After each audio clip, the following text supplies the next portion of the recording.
শুরু করছি মৃত্যু শয্যায় রবীন্দ্রনাথ এবং কাদম্বরী দেবীর কাল্পনিক কথোপকথনের উপর নাটক নতুন বৌঠান।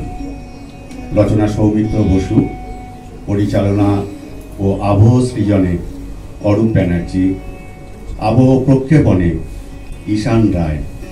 নাটক নতুন বৌঠান।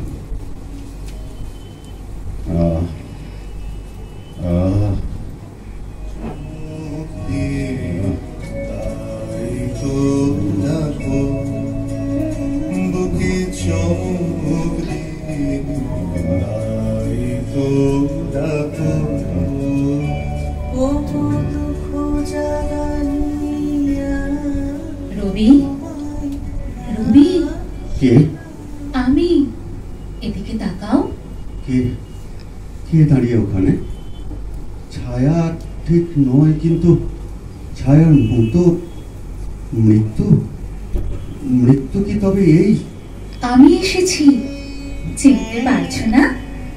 আমি তোমার নতুন বৌঠান। নতুন বৌঠান?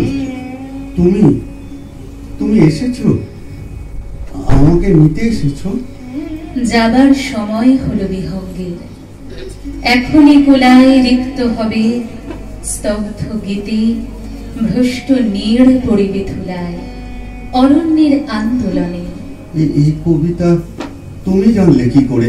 এ তো তোমার সব কবিতাই আমি জানি রবি, তোমার সবটুকু। মরে যাওয়া মানে আর কিছু নেই বুঝি। রাতের বেলার সব তারাই থাকে দিনের আলোর গভীরে। তুমি তো লিখেছিলে।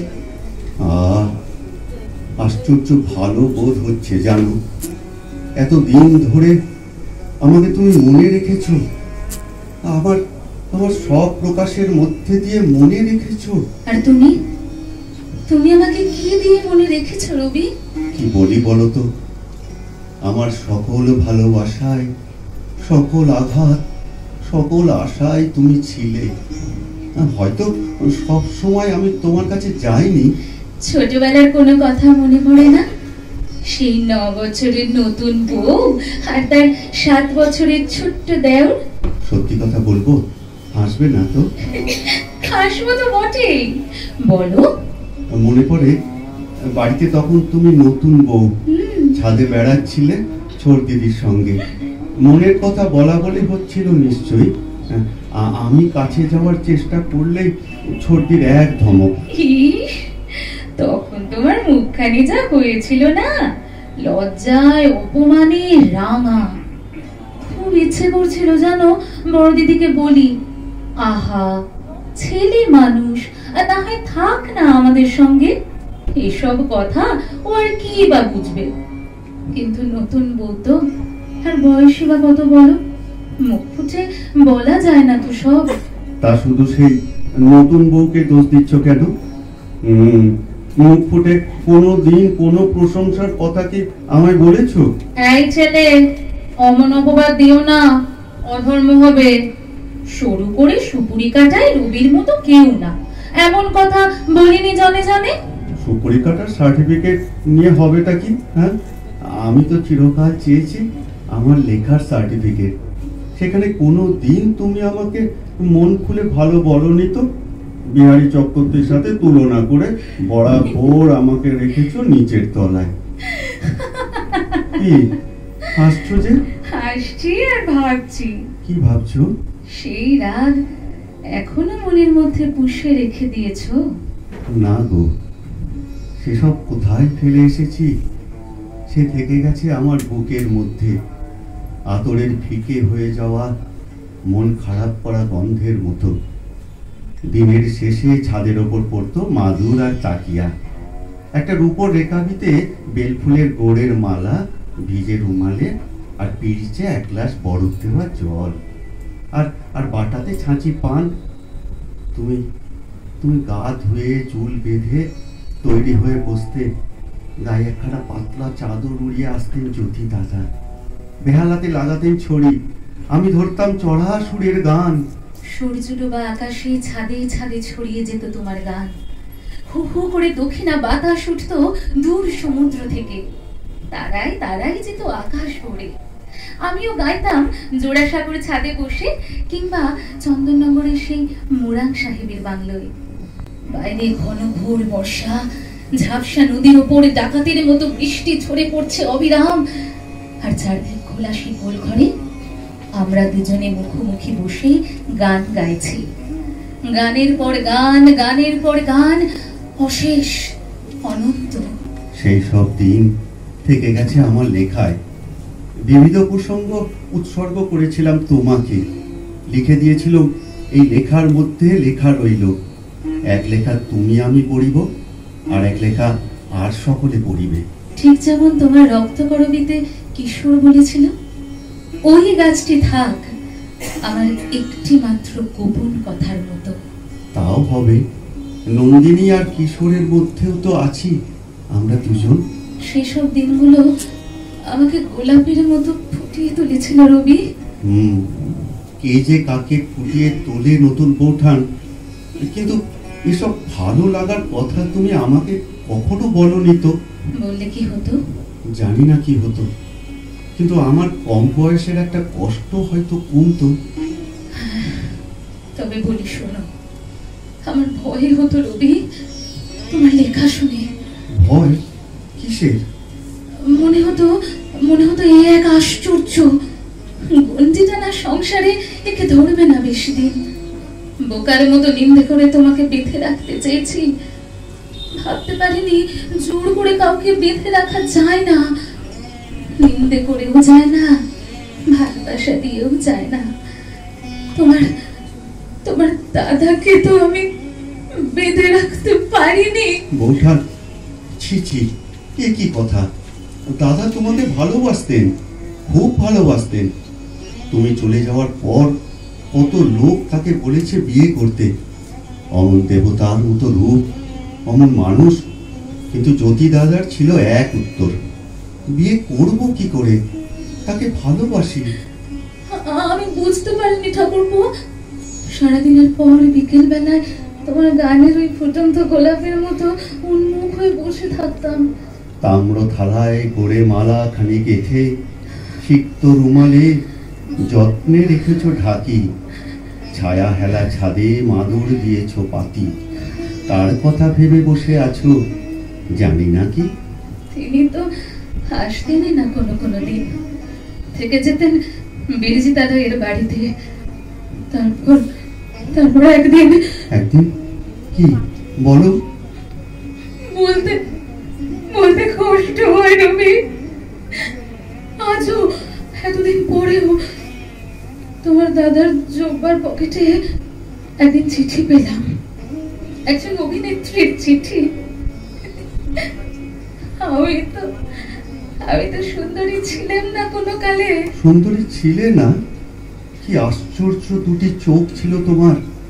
নতুন বৌঠান, আমি যতবার ছবি আঁকতে গেছি সব ছবিতেই যেন তোমার ওই চোখ দুটি ফুটে উঠতে চেয়েছে। কিন্তু এ বাড়িতে সবাই তো আমাকে পছন্দ করেননি। পছন্দ করেননি? কে? কেন? মেজো ঠাকুরপো চিঠিতেও তো লিখেছিলেন আমি যে কোনো অংশে আমার স্বামীর উপযুক্ত হতে পারি তা তিনি বিশ্বাসই করেন না। সত্যি তো, তোমার দাদার কত রূপ, কত বিদ্যে, কত গুণ, আমি তো উপযুক্ত নই তার। সেই অভিমানে কি তুমি অমন করে চলে গেলে নতুন বৌঠান?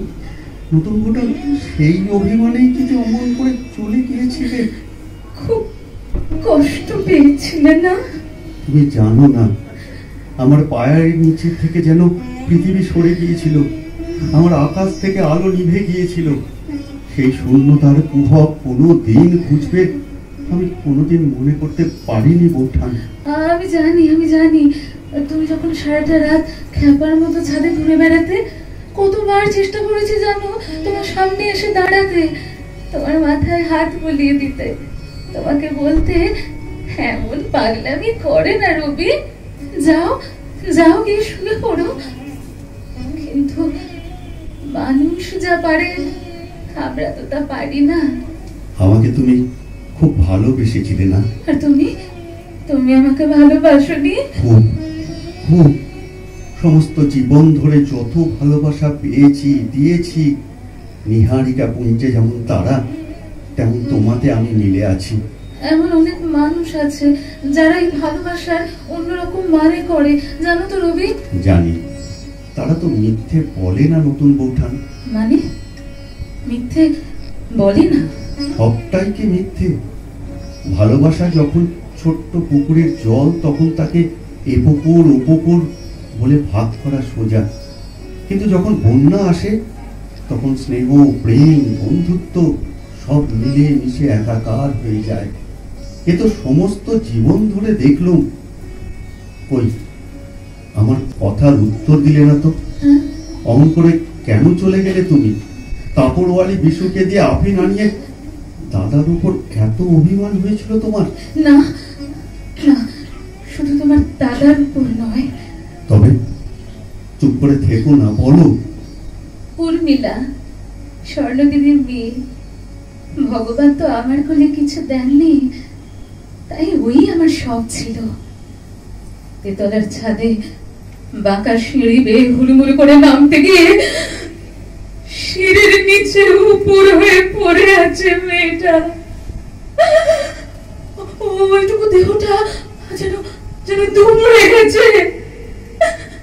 থোকা থোকা চুলে জমাট বেঁধে আছে রক্ত। মনে পড়ে, মনে পড়ে, কিন্তু কিন্তু সেই জন্যই কি? তুমি তুমি এত জানতে চাও কেন বলো তো? সব প্রশ্নের কি উত্তর হয়? উত্তর পাও ভালো?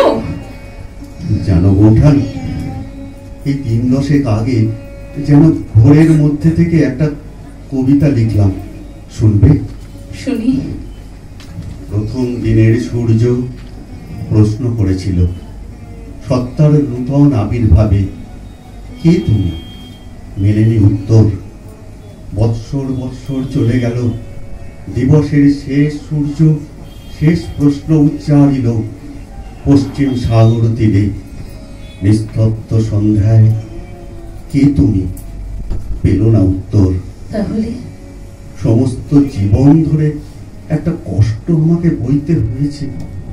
নতুন বৌঠান, লোকে বলেছে বলেছে এমন কথা, আমার আমার বিয়ের কথা যখন চলছিল তখন তখন তুমি একবার আত্মঘাতী হওয়ার চেষ্টা করেছিলে, আর আমার বিয়ের 4 মাস পরে।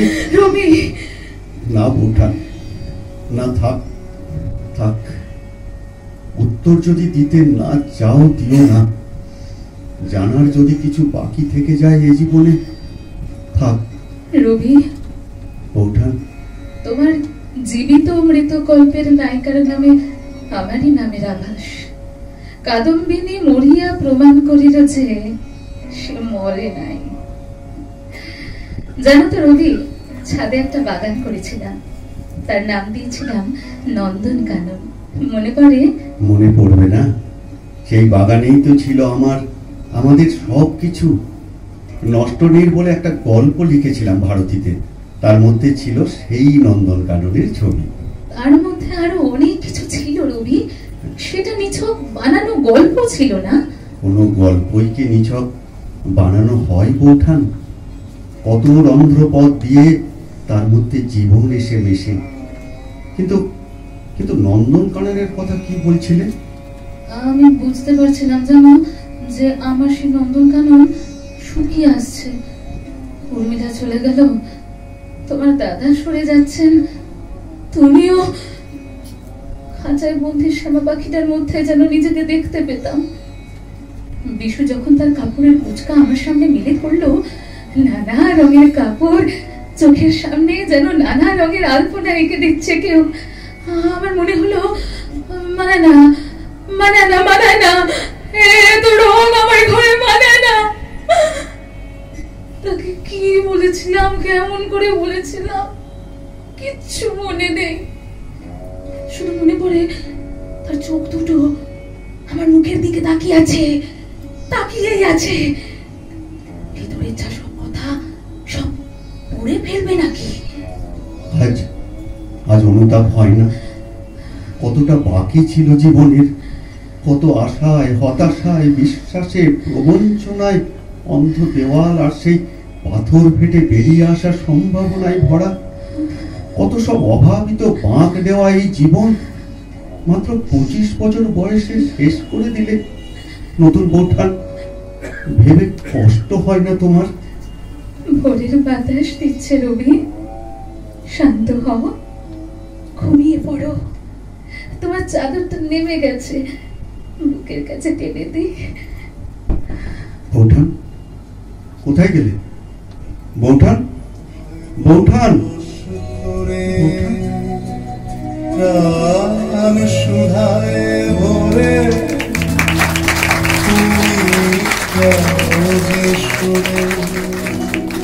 শেষ হলো নাটক নতুন বৌঠান। নাট্যরূপে পাঠ করলাম কাদম্বরী তথা নতুন বৌঠান অঙ্কিতা ব্যানার্জি এবং রবি ঠাকুরের ভূমিকায় আমি অরূপ ব্যানার্জি।